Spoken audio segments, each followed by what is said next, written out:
Okay, let's have a look at cables.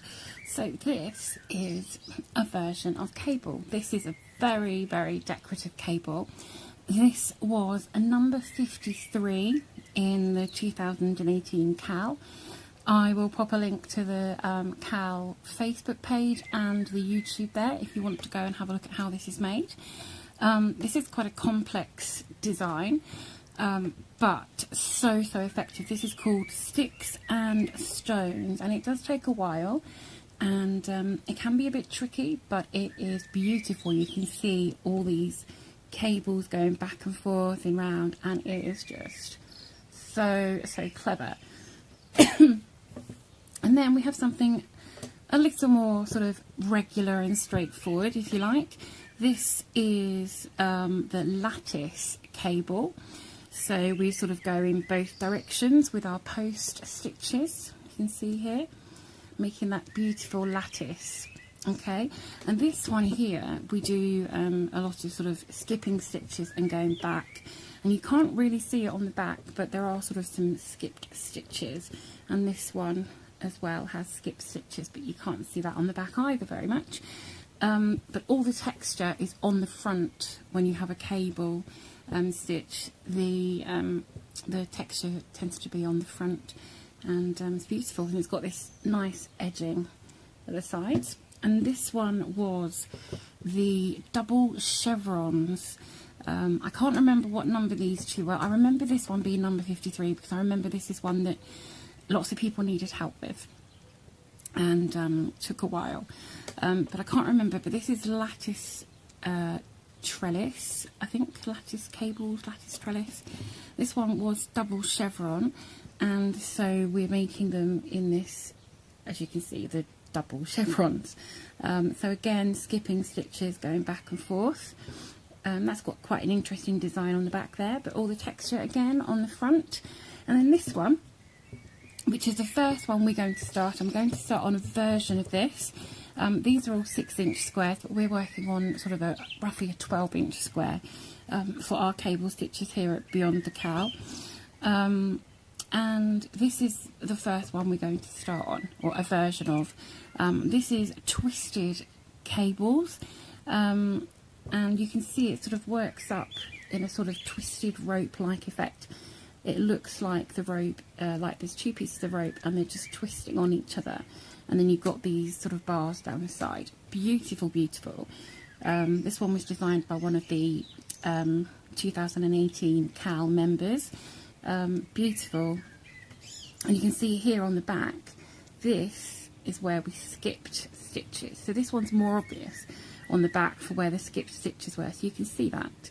And that's when we skip stitches and sort of go forward and backwards, and it's just beautiful. Love it, love it. So this would be great for a blanket or something, and a nice texture on the back. And this is it in blue, just to show you it sort of in a different colour. Okay, so this is the kind of basic-ish cables. And as I said, this is the one we're going to start on, and that will be the very next video. This video is just to kind of give you an intro to cables and doing post stitches and long stitches, tulle stitches.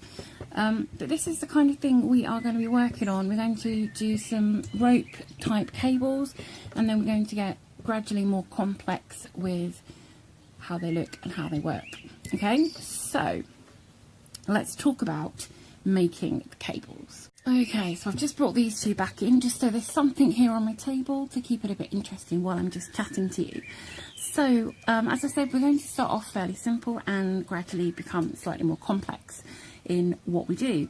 But don't worry, there will be a written pattern, a chart and a video to show you how to make them. So you'll have 3 ways of being able to make them. And then hopefully by the end of the unit, by the time we've done our 6 designs, you will be able to go off and try and design your own cable stitch. I know, that sounds rather like, whoa, me design a cable stitch?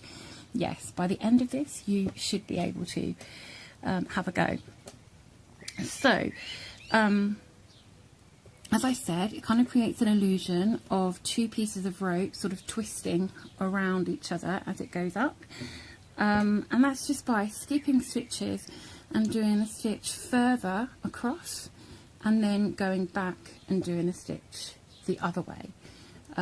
That's pretty much how cables work. If you've ever done cables in knitting, you know that you, I've only done a few, I'm very much a novice on that, but you take stitches onto a double-ended needle and you keep those back while you do some more knitting, and then you bring those stitches back into play.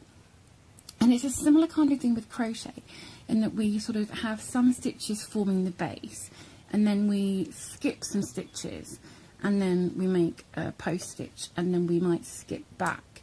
So it's kind of, we're not taking our stitches off with our needle, but we are leaving gaps, and as I showed you, there are gaps here. Okay, so we're sort of skipping stitches, a bit like when you take them off of your needle in knitting, if you're used to doing that. If you don't know a thing that I'm talking about the knitting, then don't worry about it.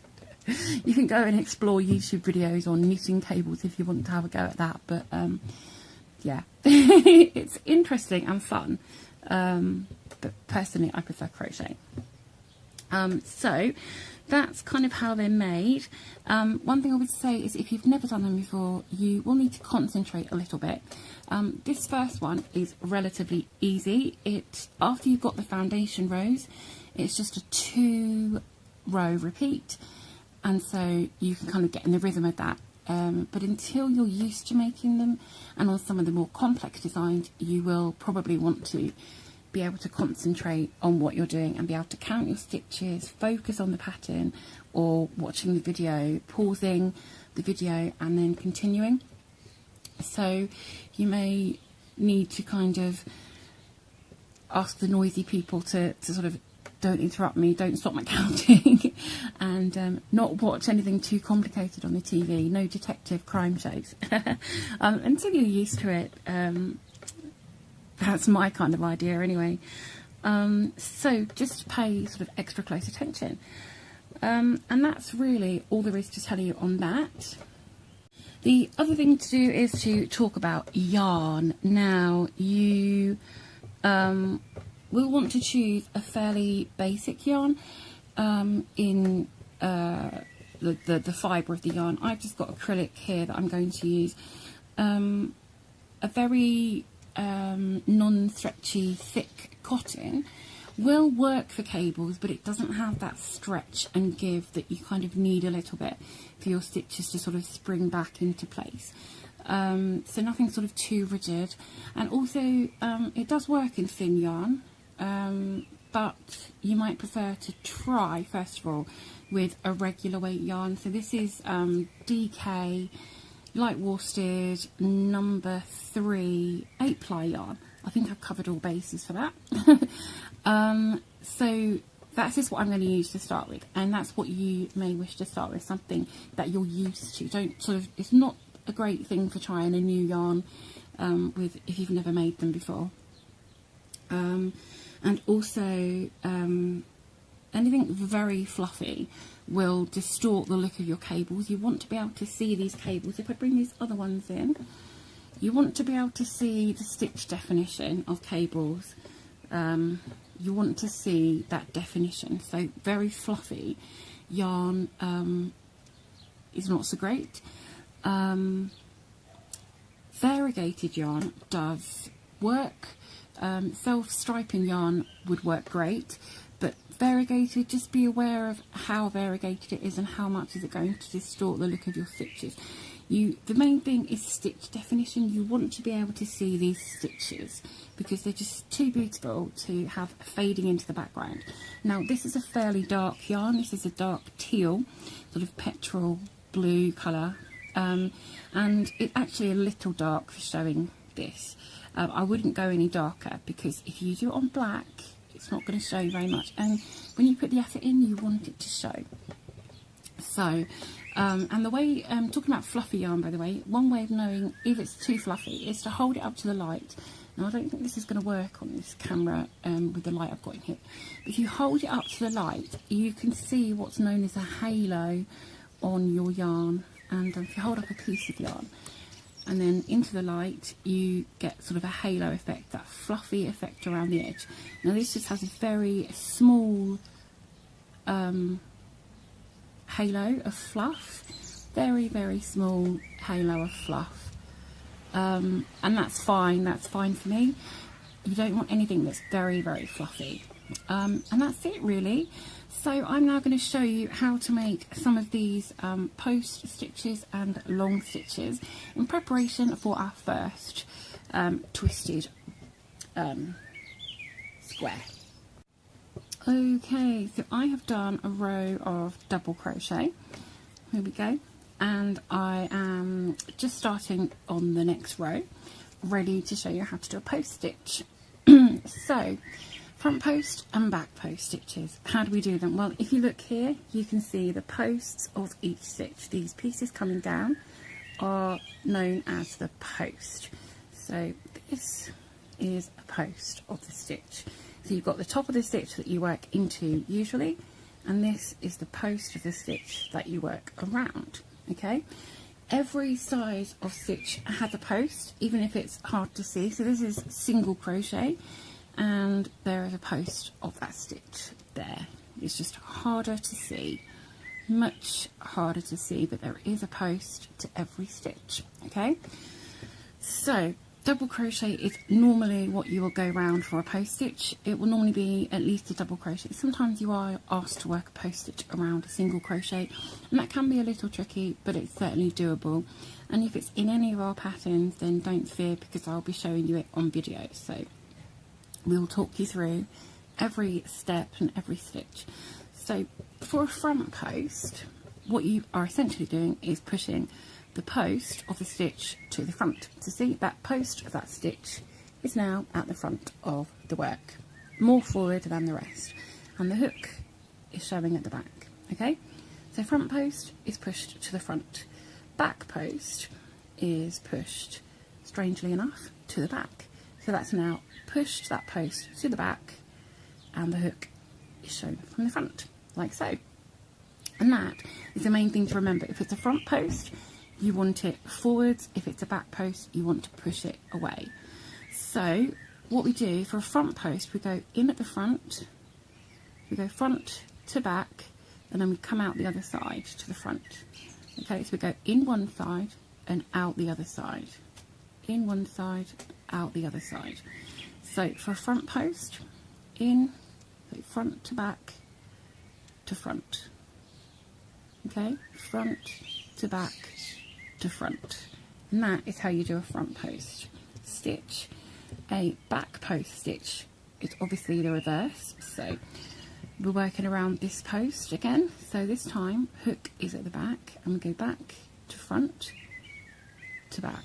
So again, in one side and out the other side, but from the opposite direction. You can see the hook at the front this time. So back is hook at the back, back to front to back. Okay, back to front to back, and that post is at the back. Front post, front to back to front, and the post is at the front. So let me show you how that works up as a double crochet. Okay, so your pattern calls for you to do a front post double crochet around the next post. So this is the stitch we've just worked into, so we're going to work around this next post.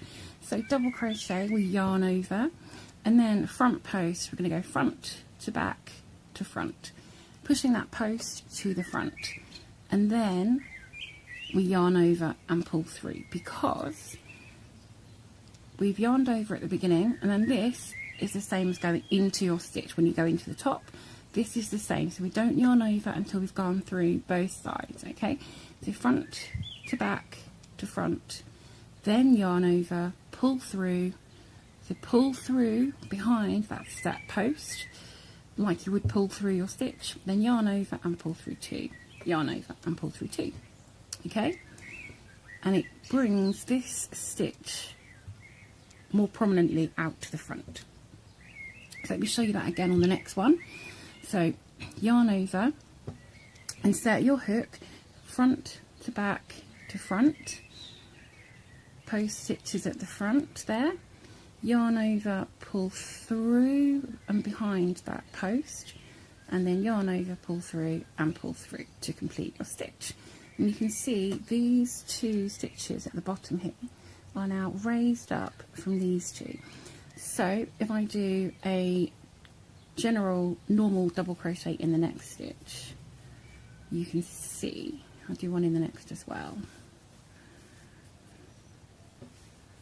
Okay, so you can see hopefully that these stitches here are more raised than these either side. Okay, can you see that? And that's a front post double crochet. And if you look at the back, you have two stitches here that you haven't gone into the very top of because you've gone around the post and not into the actual stitch. And this is what happens with our cable stitches, because we're going around the post, these actual stitches get missed at the very top. Okay, so let me show you a back post double crochet. Okay, back post double crochet, we are going to yarn over again, and then remember this time we go from back to front. So we're going to go this next post here, so back, so you hook at the back, making sure you keep this piece of yarn on your hook, just pop your finger on if you need to, back to front to back. Okay, so in one side and out of the other side, pushing your post to the back, and then yarn over, pull through behind that post, and then complete your stitch in the regular way. And this time it has pushed your post to the back and it's like kind of recessed in there, and you will have the front or the top of this stitch in front of your work, rather than here it's behind. On this one it's in front. So let's do that again. Yarn over, go from back to front and back again, and then yarn over, pull through, and then do the rest of your stitch. And I'm going to do 2 regular stitches now, so just make sure you are skipping 2 stitches at the top, the ones that were those post stitches, and then I'm just going to do a couple of regular double crochets so you can see.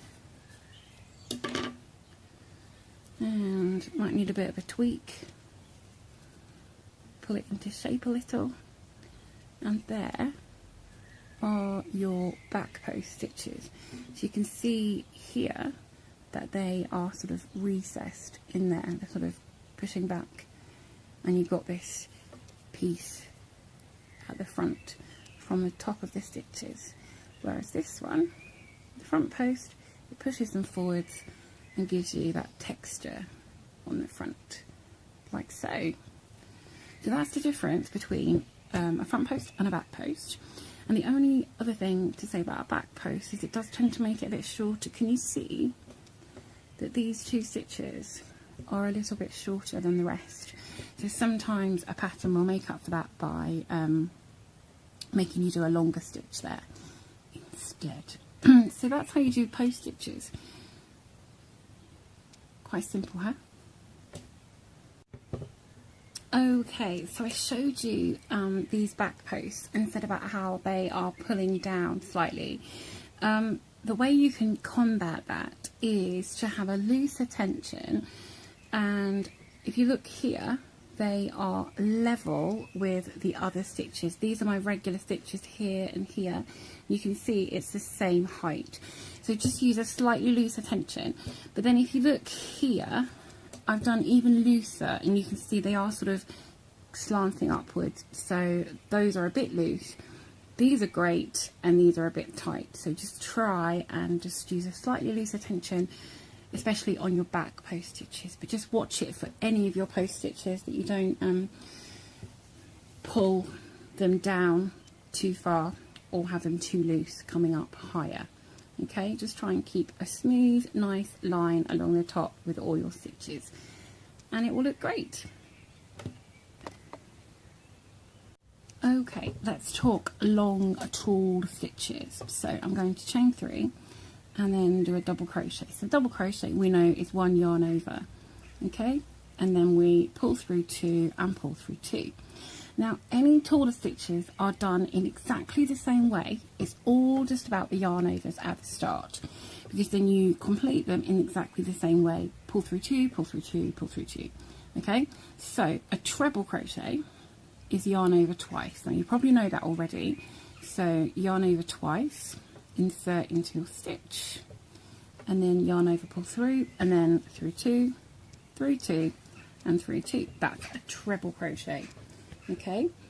Next to a treble crochet is a double treble. So what I like to do when I see the name of a taller stitch is I start from the treble and I work my way up to work out how many yarn overs.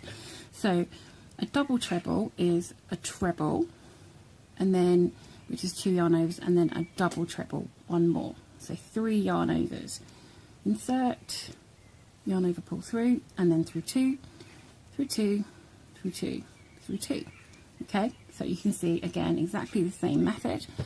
Okay, then a treble or a triple treble is, again, we add 1 more yarn over. So I start with a treble, which is 2, and then I think, okay, double treble is another one, and then another one for the triple treble. So that's 4 yarn overs. Insert, yarn over, pull through, and then through 2, through 2, through 2, through 2, and through 2 to finish. Okay, so that is how you continue. And then you might encounter the quadruple treble, quad treble. So again, 2 is a treble, double treble, triple treble, quadruple treble. So you've got 5 yarn overs there, and obviously you always have the one for your hook, and then go into your stitch, yarn over, pull through, and then through 2, 2, 2, 2, 2, and a final 2.